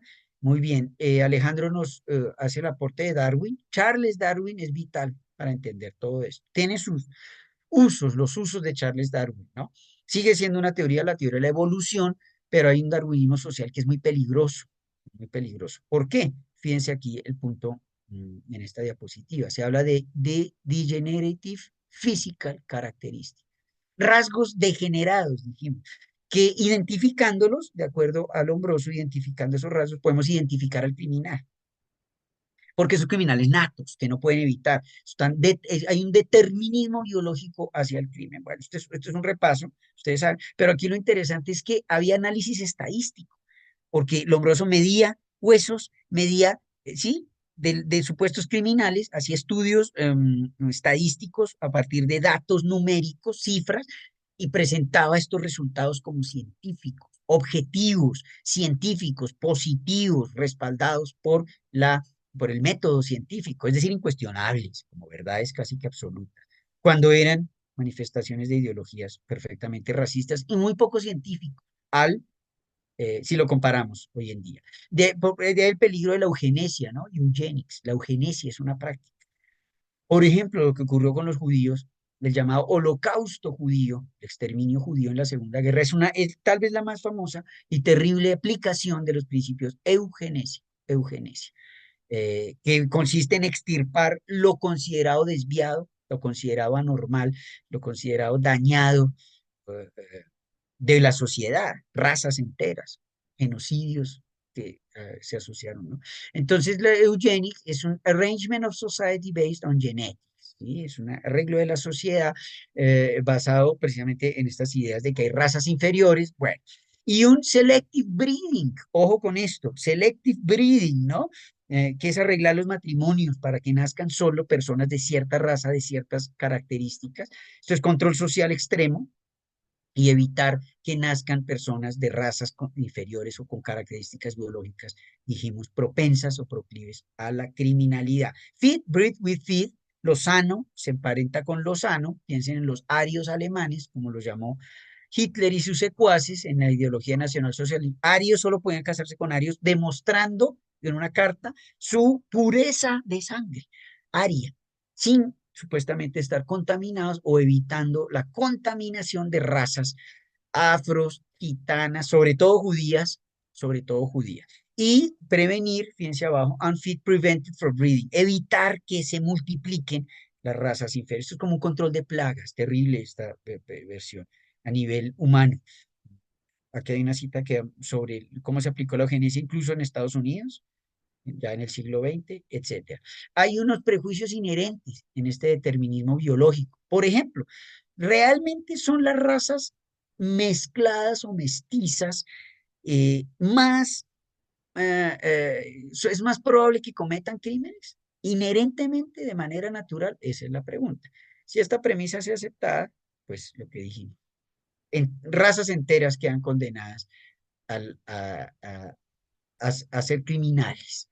Bueno, por supuesto que hay una crítica, hay un énfasis en la supuesta objetividad de las observaciones. Theories lack logic, es decir, no hay una lógica propiamente. No resisten un análisis lógico las teorías de la eugenesia ni de la superioridad racial, incluso lombrosianas, ¿no? Finalmente, Lombroso, por ejemplo, sus estudios científicos los hacía con sujetos que estaban en la cárcel, por ejemplo, pero no quiere decir que todas las personas que delinquen están en la cárcel, obvio, eso lo sabemos por la criminología crítica. Hoy en día, critical criminology, en la cárcel hay un muestreo y a veces hay una representación de los estratos que se etiquetan como criminales, pero los verdaderos criminales no están en la cárcel. Los más graves, me refiero, a nivel de dañosidad social, crímenes ecológicos, delitos de cuello blanco o white collar crime. Bueno, a pesar de todo esto, fíjense, dice aquí, esta teoría es aún influyente hoy, still influential today, particularly on how people are perceived, ¿no? Estereotipos a veces en la calle miramos y por rasgos, por ciertos rasgos, nos preocupamos o tememos por nuestra seguridad. Es un poco la permanencia de estas ideas positivistas solo ligados a rasgos puramente raciales, aunque estos han sido ya desprestigiados a nivel científico. Hay teorías biosociales, ustedes sobre todo en la plataforma de esta materia van a encontrar, ¿no? Que emparentan rasgos biológicos como ciertos rasgos, pero ya no tamaño. Finalmente resumamos al Lombroso. Para Lombroso el criminal es aquel que se asemeja a un simio. Cuando un ser humano tiene rasgos simiescos es porque se quedó atrás en la evolución y por lo tanto tiene tendencias, tiene que no puede reprimir, que en algún momento sí está determinado a ser un criminal. Las tendencias, porque son biológicas, son propias. ¿Y cuáles son los rasgos simiescos, por decirlo así? Tez más oscura, nariz ancha, decía ojos separados, vello, mayor cantidad de vello capilar. Él decía, como los simios, que la distancia, medir la distancia de los brazos extendidos, si esa medida de los brazos extendidos superaba la estatura de una persona, ese era el criminal. Entonces, si alguien quiere hacer el experimento, los invito hoy en día a que hagan esa medida, en el caso de cada uno. Eso es antropometría, medición por centímetros exacto. Entonces, Lombroso extienda las manos a la persona, así extender las manos. Medía cuánto de punta de los dedos con las manos extendidas, los brazos abiertos, digamos, y comparaba esa medida con la estatura. Si era mayor la medida de los brazos, ese es criminal nato de inmediato. O sea, no había duda y no podía evitarse. Bueno, dice Luis Enrique Picón, el reconocimiento de la paternidad antes del ADN. Muy bien, gracias por ese aporte. Así es, incluso en los años 80, antes de la admisión de la prueba de ADN. Es un debate interesantísimo, ¿no? Cómo estas pruebas científicas genéticas transformaron todo. Pero quería, digamos, remontarnos, no estamos haciendo aquí análisis histórico a esa medida, ¿no? Si la persona tiene brazos muy largos, digámoslo así, pues eso decía Lombroso, César, el llamado padre de la criminología, ese es un criminal. Quiéralo o no, ocúltelo o no, tarde o temprano va a terminar transgrediendo la norma penal. No puede evitarlo, no puede evitarlo. Eh, eh, por esa razón. Y físicamente. Entonces, por supuesto, los afroamericanos y las razas africanas para Lombroso de manera automática por el color de la piel, los rasgos, los labios abultados, etcétera, el tipo de cabello, etcétera, etcétera. Claramente, Lombroso, como hombre europeo, blanco, se excluía él mismo y su clase social, ojo con esa, que eso más adelante va a ser interesante, la relación sociológica de la clase social para la criminalización primaria. Adscripción a ciertas clases que se criminalizan no porque se cometan más delitos en esas clases o en esas porciones de la sociedad, clases sociales, sino porque así se han sido criminalizados, han sido etiquetados. Bueno, rápidamente acá, miren, una mezcla de rasgos y el ambiente. En amarillo arriba, personal characteristics make each person unique, los rasgos físicos, por ejemplo, la configuración bioquímica de las personas, el código genético y las condiciones neurológicas. Fíjense la diferencia. Hoy en día, estas teorías, fíjense la fuente 2019, es muy reciente ya esto, no hablan de nariz ancha o de brazos muy largos o de vello excesivo eh, eh, eh, como eh, rasgos propios del criminal nato. No. Pero sí, atención, ciertos desbalances bioquímicos a nivel neuronal, a nivel cerebral o rasgos genéticos. Esto sigue siendo muy contestado. Pero a la derecha están los rasgos ambientales, elementos sociales que pueden influenciar el comportamiento criminal, ¿no? El entorno social, un niño abusado, un niño que ha sufrido maltrato sistemático, violencia intrafamiliar, etcétera, etcétera. Indudablemente, pero aquí ya con ayuda de la psicología, de la psicología y el desarrollo de las teorías de desarrollo cognitivo, etcétera, puede ser, puede ser criminal, puede darse una relación causal, el ambiente en el que uno se crió, en qué colegio, etcétera, con quién se juntó, peers, pares y neighborhood, el barrio o en el que se creció. Entonces, ahora se mezclan estas dos y sabemos que el comportamiento está modelado tanto a partir de precondicionantes genéticos, sí, pero de acuerdo a contextos sociales. Bueno, voy a pasar rápidamente por estas teorías porque hoy en día, sí, la genética habla o puede llegar a hablar de la predisposición a ciertos comportamientos, no directamente al delito, pero cierto tipo de comportamientos, así como heredamos características físicas de nuestros padres, claro, y ya hablamos acá de la prueba de paternidad genética, obvio, tiene una certeza de más del 99%. Es científico, esto no puede cuestionarse, así es. También heredamos rasgos de personalidad, obvio, de carácter, personalidad, del desarrollo cognitivo, estilo de socialización, etcétera. Por las similarities, dice acá, between parents and children among siblings.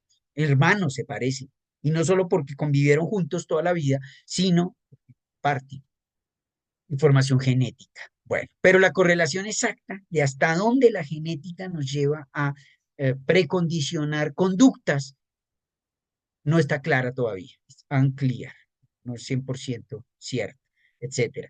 Muy bien, Adriana nos ha sacado un aporte, Adriana Higuera, gracias. La depresión y casos de ansiedad, TDAH, ¿qué será? ¿Me puede decir qué tipo de trastorno es? Trastorno Sí, de... es trastorno, eh, espere, no sé cómo se me pudo olvidar. Lo tengo yo y lo tiene mi hijo, por eso lo sé. Trastorno de déficit de atención con hiperactividad. Ah, claro, hiperactividad, sí, sí, sí, Y es ADHD en inglés. heredable. Sí. Y me decía tanto mi psiquiatra como el neuropsicólogo de mi hijo que es más heredable de madres a hijos, pero es raro porque no es muy diagnosticado en mujeres. De repente porque se presenta las características que se presentan en mujeres no son como las que se presentan en los hombres, que son un poco más evidentes por aquello de la hiperactividad. En las mujeres quizá se relaciona más con temas de ansiedad. No era mi Muy bien, caso, era pero de hiperactividad pura, pero suele pasar que las mujeres sí suelen ser más tranquilas y tener solo TDA, es decir, trastorno de déficit de atención, pero sin la hiperactividad. interesantísimo, no sabía esto por el lado femenino. Aquí estoy, disorder, estoy escribiéndoles en el chat posible traducción, ¿sí? ADHD, Attention Deficit Hyperactivity Disorder, trastorno de estrés eh, por hiperactividad, claro, claro, gracias por ese aporte, así es, y es perfectamente transmisible, incluso ciertos tipos de demencia, ustedes saben, pueden ser transmisibles genéticamente, ¿no? Genes recesivos, genes en la siguiente generación, predisposición a ciertas enfermedades, no solo mentales, sino físicas. Eso es real. Muchas gracias por ese aporte, nos ayuda un poco a entender. Lo que les digo es que directamente que el hijo de un criminal sea criminal, no está probado. Algunos pueden decir que hay tendencias, claro, genéticas, me refiero a genéticas, ¿no? No es solo que el papá lo educó o algo así, o el hijo tomó como referencia idealizada a la figura paterna, etcétera, sino ese tipo de cosas. Muy interesante también este tema, podemos volver sobre él. Finalmente están las condiciones también bioquímicas y los desbalances o desórdenes hormonales de dieta asociados a trastornos digestivos, etcétera, etcétera, que de alguna u otra forma también pueden eh, generar ciertas condiciones, ¿no? Fallas neurológicas a nivel de estructura del cerebro, léanlo ahí. Química cerebral, ADHD, ahí está la palabra, que es la que precisamente estábamos comentando ahora, del trastorno de hiperactividad o de deficiencia de atención, que nos pasa a todos además. Aprovecho para comentar acá esto y para Adriana, todos socialmente, la pérdida de umbrales de atención, la imposibilidad de concentrarnos es una enfermedad social generada por este aparato que tenemos todos siempre. Las redes sociales y la adicción a las redes sociales nos ha vuelto a todos, nos ha trastornado la atención, ¿no? Los espacios de atención, etcétera. Nadie puede concentrarse por mucho tiempo. Ni nadie, nadie, absolutamente nadie, ni la persona más juiciosa del mundo puede pasar muchas horas sin mirar su celular, incluso durante una clase, incluso durante eh, Nos jornadas volvimos laborales. dispersos. Exactamente, sí, señor. Y esto podemos hablar más adelante, eso es bien interesante porque es diseñado por las empresas. Pero aquí estamos hablando de las características neurofisiológicas que pueden llevar este tipo de trastornos. eh, digamos, cómo se aplica la teoría de la evolución. La agresividad, la pregunta, ¿es o no un rasgo heredado? ¿Es más masculino que femenino? Eso sería interesante.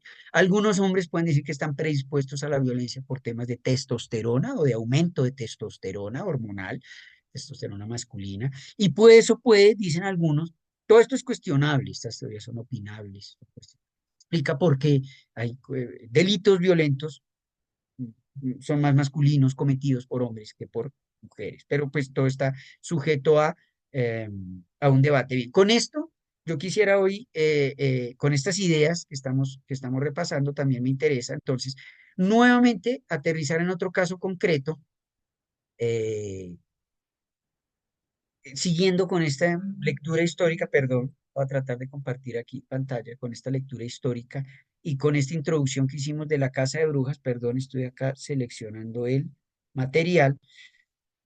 Este es un análisis muy interesante de una obra literaria, pero a la cual le vamos a agregar el análisis sociopsicológico o psicosocial, que es La Divina Comedia, un análisis para entender un poco esa mentalidad medieval, cómo se ha transformado, pero también cómo ha sobrevivido, cómo sigue, de cierta forma, a nivel de imaginarios colectivos, como explicábamos ahora, a nivel de creencias, a nivel de estereotipos criminales que persisten hoy, a pesar de que el pensamiento científico ha buscado superar. Entonces, vamos a mirar acá partes de este material y vamos a ir comentando.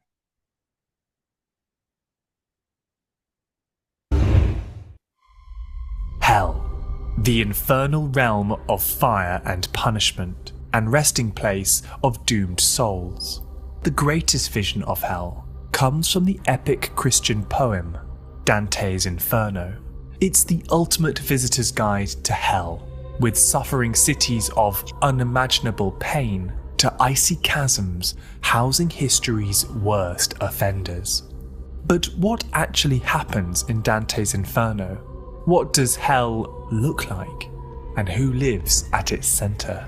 Let's journey through the Inferno, uncovering the horrors that await those who sinned against divine law. It's time to explore A Visitor's Guide to Hell, Dante's Inferno, Explained. Bueno, muy bien, sí, este es un análisis, ¿no?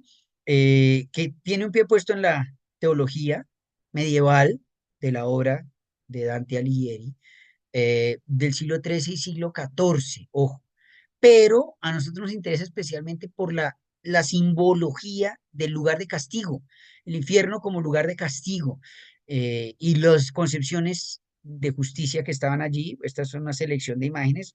Quisiera tener tiempo para detenerme más, no solo por la estética que está, digamos, de las escuelas artísticas de la época, eh, pero tomemos ejemplos, solo algunas de ellas. Esta imagen, por favor, si pudieran describirla, ¿qué ven acá?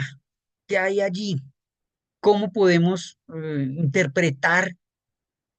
Este es un retablo medieval, ¿no? Un poco traído para recrear. ¿Qué ven ustedes allí, por favor? ¿Quién me comparten en el chat? ¿Qué se aprecia allí? ¿Qué están haciendo estos personajes? Justamente analizando la transformación de los imaginarios sobre el castigo, etcétera. Los están asando. Muy bien, Paula, así es, son personas, sí, gracias por su imagen bastante exacta. Jorge Higuera nos habla de la caldera, sí, exacto. Pero entonces analicemos los rostros, el detalle, hablando del hombroso y de análisis de los rasgos, los rostros, qué comunican, qué expresión. Primero, ¿cómo están estas personas allí? Parecen niños, dice Adriana. Es extraño porque algunos parecieran sufrir. Y esto es muy interesante, otros parecieran reír. A ver, la lógica del goce, de instancias infernales, si es posible hablar de esto, ¿no? Muy bien. Los dientes también desproporcionados, fíjense, nos dice Adriana, gracias. Stephanie Rosero, mucho sufrimiento, como si esperaran algo de compasión. La imagen también. Primero son cuerpos desnudos, apiñados unos sobre otros, sometidos a un tormento excesivo. Pero vamos a ver que la imagen también puede llevar a pensar que podrían incluso estar disfrutando ese castigo. Estas son lecturas e interpretaciones de una obra medieval sobre el castigo, gracias a los que han participado, ¿sí? En el chat. Nos dice Jorge, creo que los dientes reflejan un rasgo físico. Muy bien, el crujir por dolor, bueno, que es una metáfora bíblica, el crujir de dientes, que aparece en el libro del Apocalipsis o Revelación, el último libro de la Biblia, habla del llanto y el crujir de dientes. Es una expresión, llanto y crujir de dientes, que experimentarían los pecadores al momento eh, de la segunda venida de Cristo, es decir, del juicio final. El juicio final se compara aquí con ideas del juicio final. Bueno, aquí pasan tal vez demasiado rápido. Este es el infierno, hell. La primera parte de la Divina Comedia y del reino infernal nos dice aquí de castigo y castigo, digamos, desde una mirada nuevamente cristiana, moral. Allí está la figura salvífica de Cristo que rescatará algunas almas en ese llamado juicio final, etcétera, pero otras serán condenadas, ¿no? Es un muy binario, es una dialéctica del castigo, pero a mí me interesa, sobre todo para este curso, la percepción estética alrededor de ese castigo. Estas obras de arte, son pinturas, retablos de la época mostrando el castigo de los pecadores. Post-mortem es esto, ¿no? Esto es después de post-mortem, claro. Bien, aquí tal vez una de los artistas más famosos, Gustave Doré, que ilustró la Divina Comedia de Dante, muy posterior en el siglo XIX, claro, pero digamos que son imágenes muy reconocibles de los diferentes círculos infernales, de eso se trata, y de qué ocurría y de cómo se medía el castigo. Atención, la mirada criminológica acá, cómo se medía y se ejecutaba el castigo de acuerdo a la gravedad de la conducta cometida, según los pecados capitales y la percepción del daño social de la época. Muy bien, de acuerdo al tipo de pecado, exacto, el tipo de pecado. Entonces, por eso estamos mirando aquí, digamos, algunas imágenes de ese recorrido, ¿no? Que hace Dante mismo, que es el protagonista de la obra, guiado por Virgilio. Virgilio, el poeta clásico de la Roma antigua, de la Roma clásica Virgilio, en esta obra Virgilio es el guía por esos tránsitos infernales. Entonces, a mí interesan mucho las imágenes y la forma como se describe, se representa los castigos. Aquí está tal vez la figura más conocida, el retrato más conocido de Dante Alighieri a la izquierda y a la derecha un esquema de cómo funcionaban los 9 círculos infernales que se iban haciendo cada vez más sofocantes, cada vez más pequeños, cada vez más terribles a medida que se descendía. Ese es el famoso descensus ad infero, al centro del infierno, donde está el mismísimo Satán, él mismo sufriendo castigo, pero además administrando esta demencial espacio, laberíntico, demencial, espacio de castigo, de acuerdo al medioevo. El cono, muy bien, sí, por la idea de la redondez de la Tierra que iría achicando los espacios. Es una visión realmente sobrecogedora, mitológica. Bueno, muy bien. La cara de Dante como con ira, en realidad era un hombre bueno, sí, Dante Alighieri, estamos hablando del escritor italiano del siglo XIV, cuando parece publicar su obra, y el siglo XIII. La traición, bueno, vamos a ver, el peor pecado, gracias Paula, es la traición, ya de entrada. Lo más grave que puede cometer alguien es traicionar, que es violar un pacto, finalmente, hablando de las brujas y el pacto con el demonio, o hablando de los criminales como violadores o transgresores del pacto social, ya no oscuro, decía, nocturno, lunar, bestial, sino el pacto racional, diurno, civilizado, que daría origen al Estado y al derecho penal como tal, es decir, el contrato social al lado de Lucifer. Bueno, entonces aquí está el esquema, vamos a mirar algunas de las imágenes, ¿no? Lo que propone este video es una guía, como para entender cada uno de esos estadios, clave para la criminología, ¿no? Saber de dónde vienen estas nociones en una obra tan importante como la Divina Comedia de Dante Alighieri, ¿no? Las imágenes que habíamos visto, tal vez este detalle está más amplio, se alcanzan a ver las llamas, y las criaturas que operaban, digámoslo así, los carceleros y los torturadores, ¿no? Que son tipos de demonios. Hay descripciones muy detalladas de esto en la Divina Comedia, en los tratados de demonología. Las vemos allí, ¿no? Este tipo de representaciones.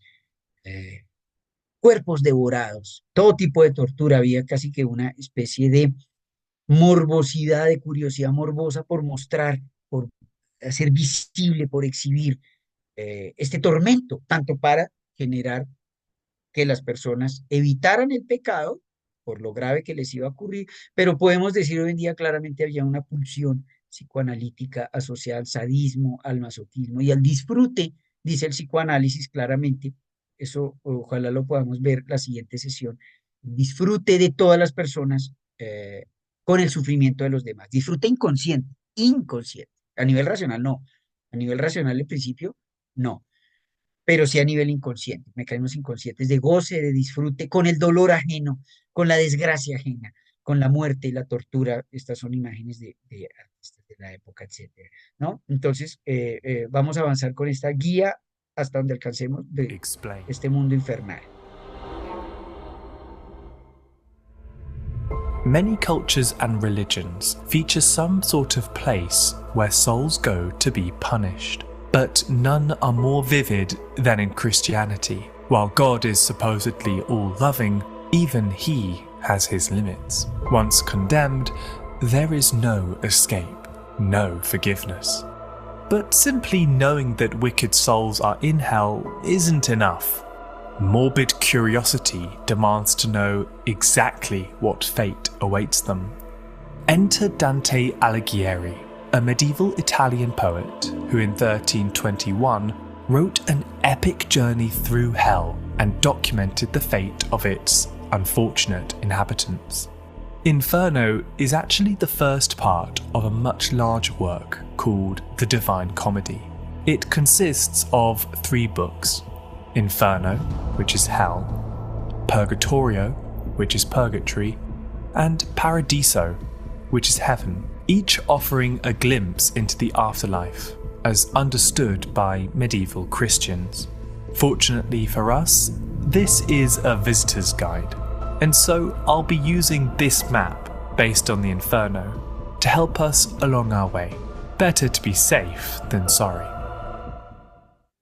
Our story begins in a dark forest, where Dante finds himself lost, both literally and figuratively. Bueno, muy bien, vamos a ir comentando la historia. Dante se pierde en el bosque, está perdido en su vida también, está en una crisis emocional muy fuerte, ¿no? Y se pierde existencialmente, emocionalmente, en un bosque. Hay unas que no puede salir de él, hay unas criaturas salvajes que bloquean, el leopardo y el león, el lobo, que simbolizan ese mundo salvaje, ¿sí? Y digamos, en ese estado de confusión y de sombra aparece el fantasma o el espectro de Virgilio, poeta romano ya muerto, ¿sí? Se le aparece justamente para guiarlo. Es una visita guiada, ¿sí?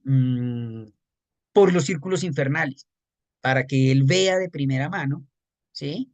Eh, Atestigue esto, es como en el Apocalipsis también, de San Juan el libro, atestigue y dé fe y transmita este conocimiento, bueno, de lo que ocurre y el tipo de castigo, bueno, que ocurre allí. Entonces, estas son imágenes clásicas, estas son las de Gustave Doré, etcétera, donde la entrada del infierno, ¿no? Está la famosa inscripción, abandon all hope, ye who enter here, tratando de reproducir el italiano medieval, abandone toda esperanza, aquel que se interna acá, que además es una inscripción que podría perfectamente estar a la entrada de cualquier cárcel contemporánea. Cárcel, institución penitenciaria actual, abandona toda esperanza, ¿no? Es un lugar dejado de la mano de Dios, donde precisamente el nivel de barbarie no conoce límite, ¿no? Abandona toda esperanza. Bueno, y viene digamos, la visita en estos primeros lugares, de acuerdo a este mapa que dibujó Sandro Botticelli, ¿no?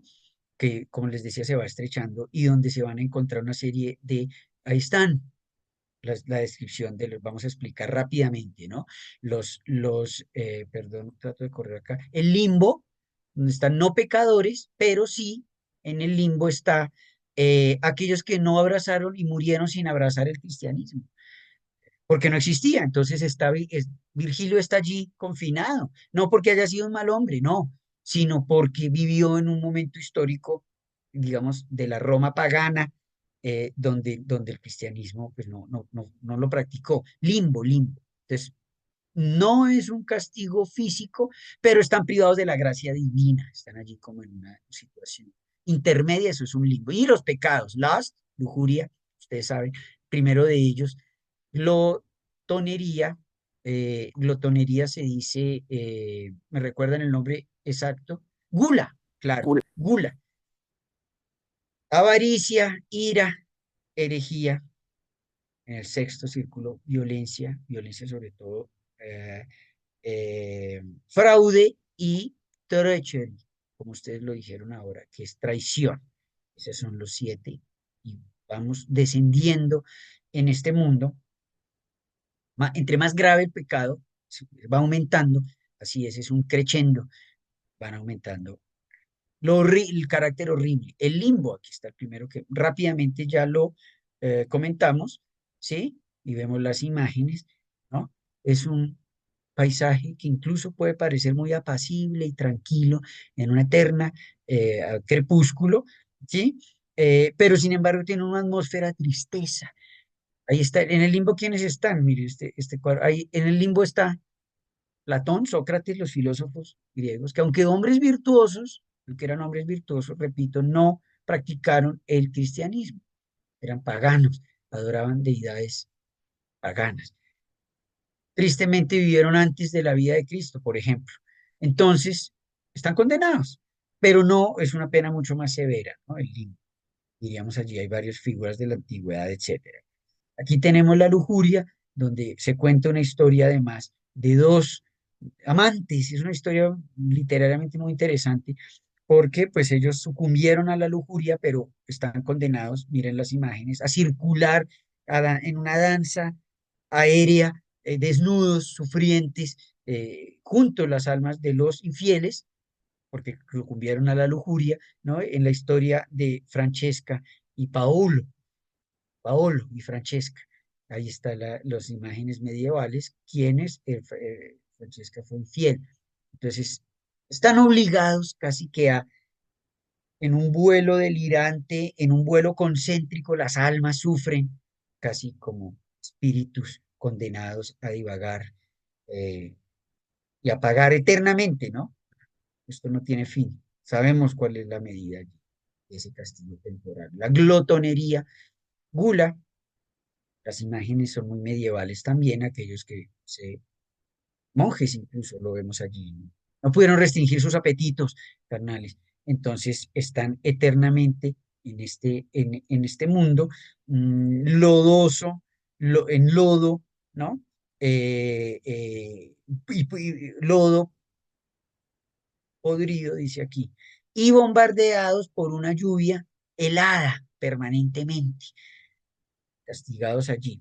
Muy bien, dice Pablo, en la lujuria el viento los azota eterna. Así es, gracias por esa precisión de la lujuria, el viento. Habría que mirar por qué el viento está asociado simbólicamente y como huracán, ¿no? Como huracán, como cuando uno no puede resistirse. Pero aquí estamos rápidamente pasando, haciendo un repaso por este mundo del castigo medieval representado además. Aquí está Cancerbero, perro de tres cabezas, mitológico, que cuida la entrada del infierno. Es de la mitología griega. Eh, Resguarda este perro temible, claro, salvaje, violento, agresivo, para evitar que las almas escapen. Ojo, porque Dante va a escapar, porque él está solo de visita y sobre todo porque está llevado de la mano de Virgilio, que solamente le va mostrando los horrores, casi como en una película de terror. Si alcanzamos a hablar un poco de eso ya la próxima semana. La pulsión escópica de ver, de apreciar, decía ahora curiosidad morbosa, y el castigo y el sufrimiento ajeno como medida del castigo, el sufrimiento como medida del castigo por alguna transgresión, en este caso directamente el pecado, la infracción no de la ley penal, sino de la ley, el decálogo y la ley divina. Bueno, ellos siguen descendiendo, donde van a ir, digamos, experimentando otro tipo de, o mirando, observando, ¿sí? Avancemos un poco acá porque me interesa llegar a esta imagen. And you can see that in circle 4, greed. Not to be confused with gluttony, which is about reckless consumption. Greed specifically refers to an obsession with wealth, whether through hoarding or wasteful extravagance. The damned souls here are condemned to a futile, eternal struggle, and are forced to roll massive boulders into one another in an endless cycle of conflict. Among their ranks, Dante tells us, are members of the church, clergymen who used their positions to amass wealth through church donations, rather than serving their flock faithfully. Dante makes it clear, no one is spared from hell's judgment, but especially those whom the poet himself disliked. Ojo con esto, quería resaltar un poco acá la avaricia, en un mundo precapitalista, antes del surgimiento del capitalismo, se condenaba la avaricia. Hoy en día es un valor social, por supuesto, la ambición está entronizada como un supervalor social, más en la época de la globalización de capitalismo neoliberal actual. la avaricia, pero estaba condenado como un pecado capital. Entonces, lo quería resaltar también, hablando de crímenes financieros, delitos de este tipo, ¿no? Este delito de ambición, sobre todo bienes terrenales, ¿no? Bienes terrenales. Y de dinero particularmente. La búsqueda de riquezas como única meta en la vida, ahí vemos algunos de los condenados. ¿Qué están haciendo? Deben cargar enormes rocas infinitamente como Sísifo, el mito de Sísifo, que está condenado para siempre a repetir en un círculo vicioso el castigo, que consiste en subir un pesado, el mismo, diríamos trabajos forzados, claramente, una pesada roca, solo para que la roca caiga y tenga que reiniciar el ciclo. Es un castigo o una conducta inútil, un trabajo mecánico percibido como inútil, como no formativo, etcétera, muy asociado el trabajo de Sísifo a los trabajos de oficina del mundo actual y a la burocracia, donde uno realiza un trabajo realmente mecánico, repetitivo y atroz. La inutilidad, la percepción de inutilidad de lo que se hace es parte del castigo, o es el sentido mejor de ese castigo, que se repite y se repite, y sin sentido, sin sentido. Entonces, por eso está allí la imagen donde incluso Dante, en este círculo infernal, ubica miembros del clero de la Iglesia Católica que habrían cometido este pecado. Es interesante porque con nombre propio Dante ubica allí enemigos de él, de su época. Amigos de Dante están en el purgatorio saliendo y en el cielo, y enemigos de él directamente con nombre propio aparecen condenados, sea por, como decíamos ahora, avaricia o aquí la ira, ¿no? La ira como pecado capital. Interesante hacer toda esta correlación con el derecho penal actual, ¿no? Entonces, en estas aguas pútridas también, los personajes sufren esos brotes de ira. Miren, atención a la imagen. ¿Qué está ocurriendo allí? ¿Cómo se realiza el detalle? ¿Sí? Miremos un poco, detengámonos en esta parte un segundo. Wrath. Here, the souls of the angry are perpetually fighting on the surface of the river Styx, wrestling in putrid, necrotic water. Las almas luchan entre sí infinitamente, se enfrentan en una batalla interminable, poseídas por esa ira inmanejable en las aguas de la Estigia, de la laguna Estigia, de la geografía infernal. Hay lagunas, hay ríos, hay montañas, es todo un mundo enorme que Dante inventó, tomando fuentes, claro, y recreando fuentes de la mitología clásica sobre todo, pero también con mucha imaginación sádica sin duda, imaginación sádica de Dante para imaginar estos lugares y darles el detalle. Vemos el caso de And la Dante's herejía. journey brings them to Circle 6, Heresy. Here is the city of Dis, the very capital of hell itself. Fires illuminate its crooked spires, forming a sprawling metropolis of pain and misery. The city's inhabitants are those who rejected the teachings of the Church. Their punishment? Eternal imprisonment in flaming tombs, where the fires of their heresy consume them forever. Dante and Virgil wander among the tombs. They inspect the names of the heretics, rulers, generals, philosophers, priests. There is no mercy. Bueno, muy bien. Este es el ejemplo de la herejía, aquellos que rechazaron las enseñanzas de la Iglesia Católica. Aquí estarían las brujas. Por eso vamos a ver la simbólica del fuego y de la supuesta purificación del fuego a las almas herejes. Miremos esto que es bien Dante's interesante. journey brings the Perdón. El sexto círculo infernal. La herejía es una gigantesca ciudad llamada Dix, una enorme urbe llameante infernal, donde las almas se encuentran apresadas en tumbas llameantes, quemándose vivas, claro, llena de dolor y miseria. Esta es la representación. Constreñidas allí a esas llamas permanentes, que es el castigo. Por eso también la hoguera en la práctica real de la ejecución de las brujas, la pena capital, consumidas por esa llama, ¿no? Parece muy terrible ese castigo, pero justamente se trataba de reafirmar en esta Edad Media, en este momento histórico, el predominio la hegemonía y la supremacía de la Iglesia católica. Muy bien, nos dice Paula acá, pensando en la negación a la inmortalidad, por ejemplo.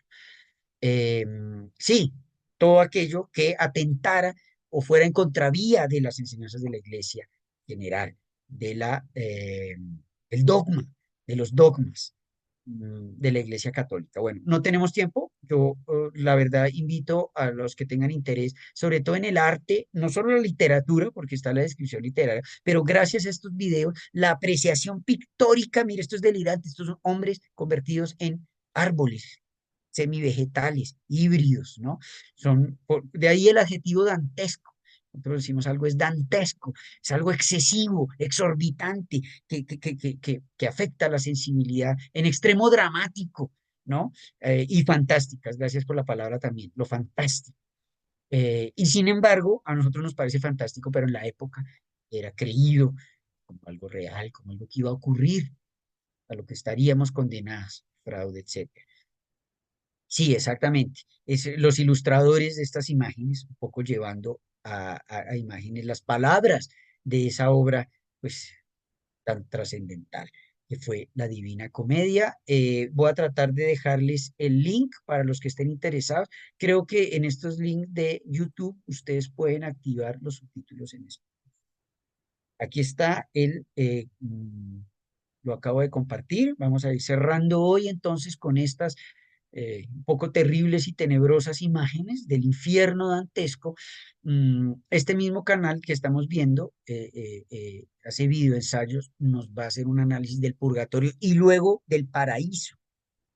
Es lo contrario, simbólicamente lo opuesto a este dolor y a estos universos flamígeros de extremo dolor, de extremo sufrimiento y de castigo imperecedero, está el paraíso, etc. Entonces cerramos hoy la sesión donde a través de la historia, del arte, pero también de la literatura, mostramos las transformaciones en la percepción social del castigo, la visión crítica de por qué castigar, los límites del castigo, las formas de ese castigo. Muy bien, gracias Paula por su comentario. Los que estén interesados, en el chat queda el link a esta hora. Por ejemplo, aquí, para cerrar. Este es William Blake, el ilustrador británico del siglo XIX, tratando de poner en imágenes esa literatura. Muy bien, gracias Adriana también a usted por su comentario. Vamos a retomar un poco estas ideas ahora del desarrollo histórico, pero lo que vamos a hacer en inglés es seguir con las escuelas criminológicas, las perspectivas, y nos moveremos a la perspectiva psicológica o psiquiátrica y a la escuela sociológica en sesiones posteriores, repasando estas escuelas y viendo cómo enriquece la mirada criminológica, traer a cuento el arte, claro, traer el arte, la literatura, sí, pero también la sociología, la psicología, ya vimos, la genética, incluso el método científico, la estadística, la antropometría, etcétera, etcétera, diferentes formas de análisis del fenómeno criminal en sesiones posteriores la escuela decía psicológica y sociológica, que hoy propiamente no las trajimos, solamente para recordar a Lombroso, la escuela positiva, a la cual no solo pertenece Lombroso, ustedes saben, ¿no? Ferri, Rafael Garófalo, los representantes más consumados de estas escuelas, pero que finalmente estaban tratando de abrir la percepción del crimen, de lo moral exclusivamente del dogma, más que moral, del dogma religioso, corrijo, del dogma religioso a otras interpretaciones biológicas, incluso determinista, vamos como lo vimos. Entonces yo dejaría por ahora acá, continuamos, muy amables, gracias a todos, dejamos acá y continuamos la próxima sesión. Muchas gracias. Muchas gracias, doctor. Gracias, hasta luego. Buenas noches para todos, para Buenas todas las noches. compañeras. Muchas gracias, profe.